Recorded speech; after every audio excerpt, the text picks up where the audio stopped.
video pembelajaran online berikutnya ya, masih tentang training need analysis ya.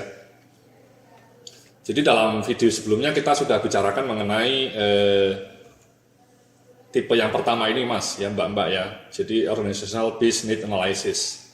Nah, dalam video kali ini kita akan bicara mengenai Job Competency Based Need Analysis.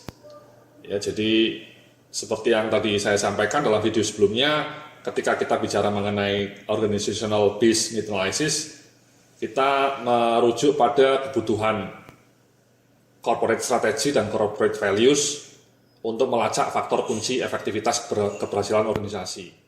Setelah ketemu faktor kunci ini, faktor kunci inilah yang kemudian didesain untuk menjadi modul-modul training.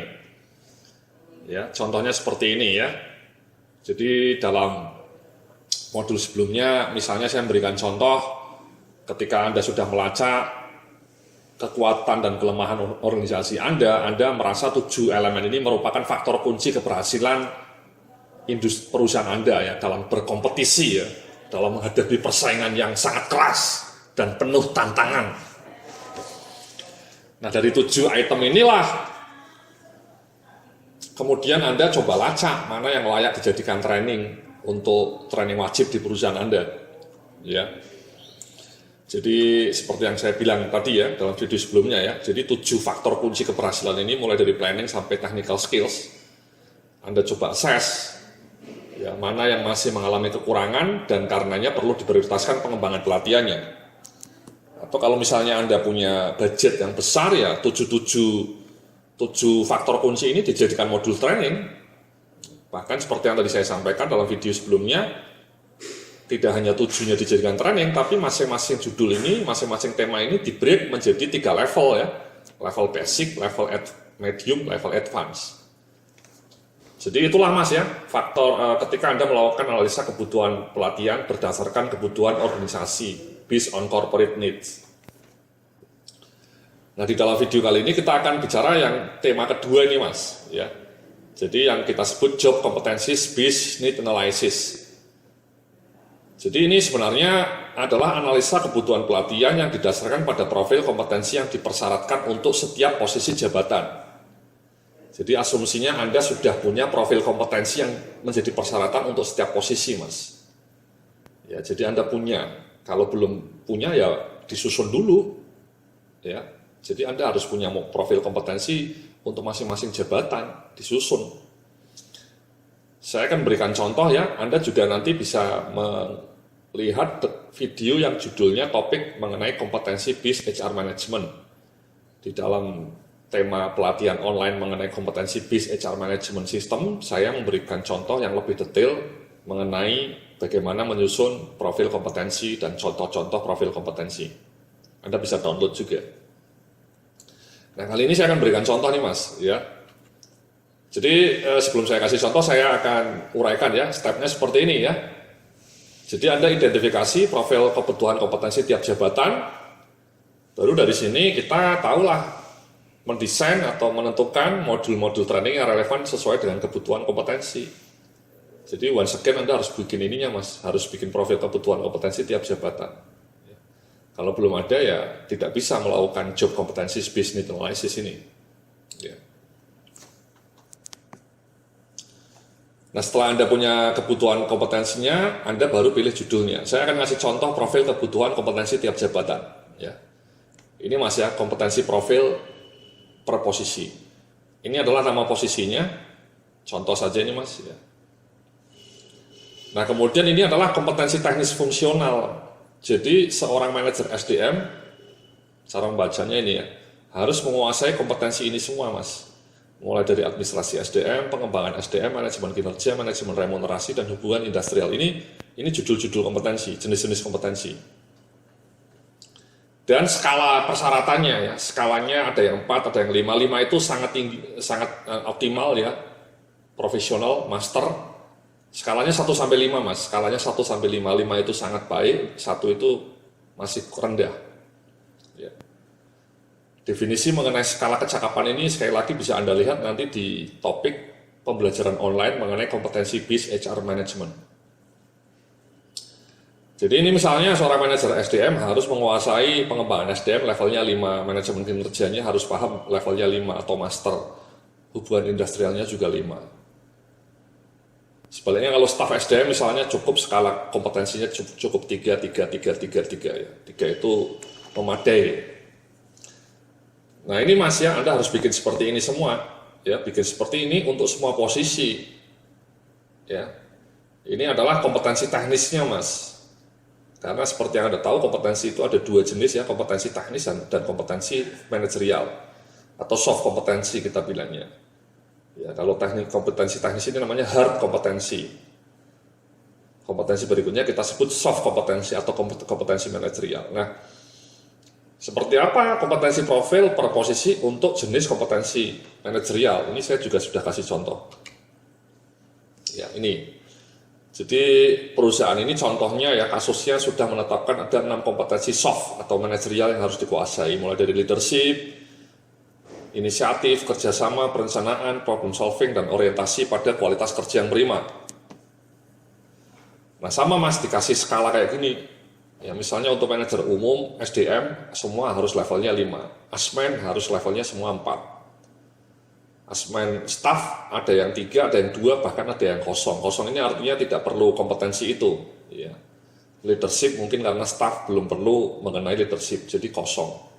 Ya.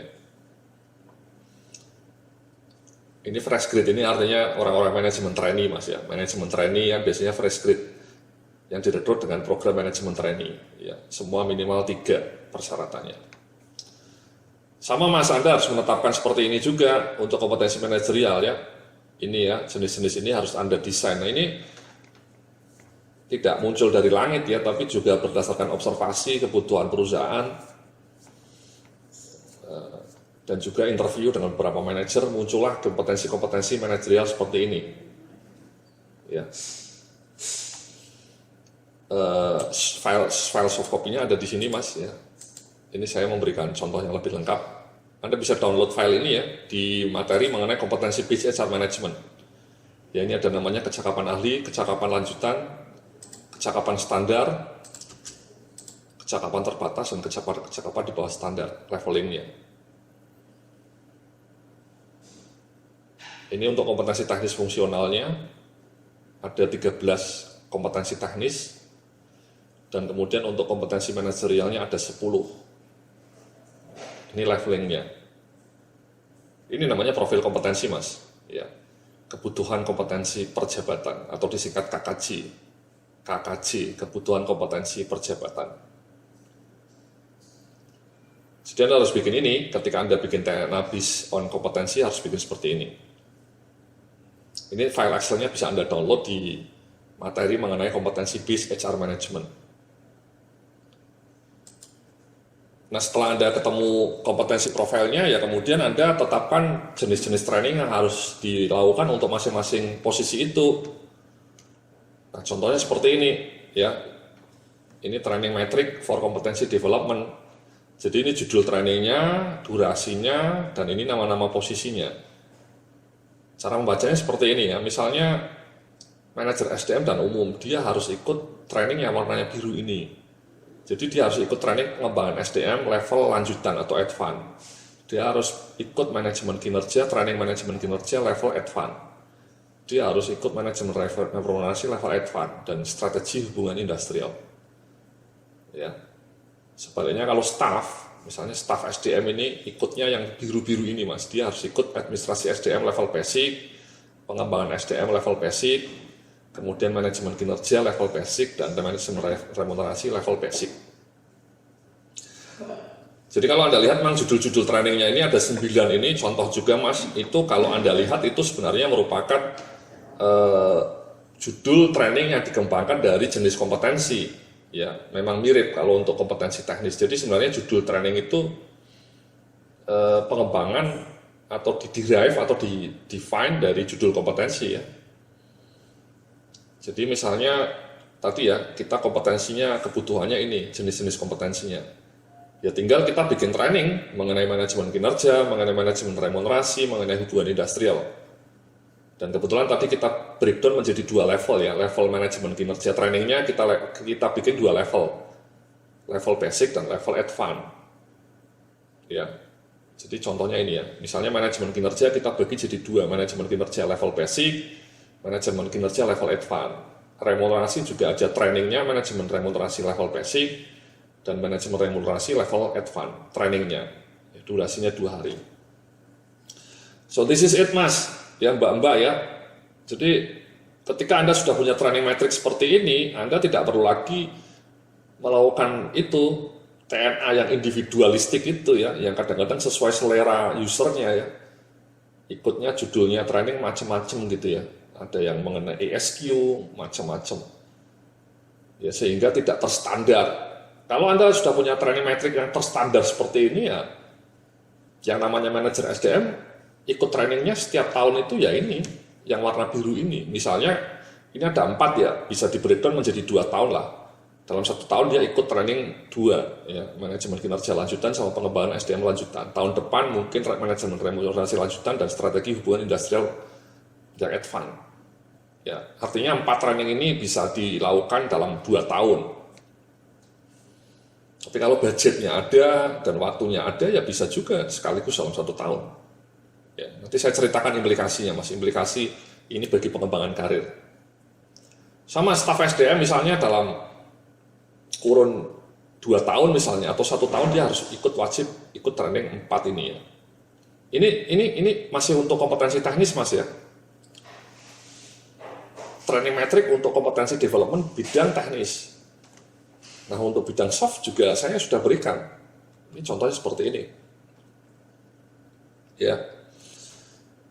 Jadi misalnya untuk level manager semua di perusahaan Anda harus ikut training yang warna biru ini. Ya warna biru ini. Misalnya excellent quality orientation level advance, problem solving skill level advance, planning skills, kerjasama level advance dan achievement orientation, dan leadership skills. Sementara kalau staff misalnya ikutnya yang warna biru ini, ya excellent orientation level basic, problem solving skill level basic, planning skills level basic, teamwork skill level basic, dan achievement orientation. So this is it ya, ini adalah matriks kebutuhan training untuk soft skills. Kalau yang ini metrik kebutuhan training untuk hard skills. Jadi kalau Anda lihat ini ya, staff itu untuk hard skillnya dia harus wajib ikut training 4 judul. Ya, 1, 2, 3, 4. Sementara soft skillsnya juga banyak, 1, 2, 3, 4, 5. Sehingga kan ada 9 judul training mas. Nah ini Anda bisa pecah ya menjadi 2 tahun. Kan tidak mungkin mas ya seorang staff dalam 1 tahun ikut sampai 9 kali training. Kalau kali 2 hari kan sudah 18 hari, terlalu banyak.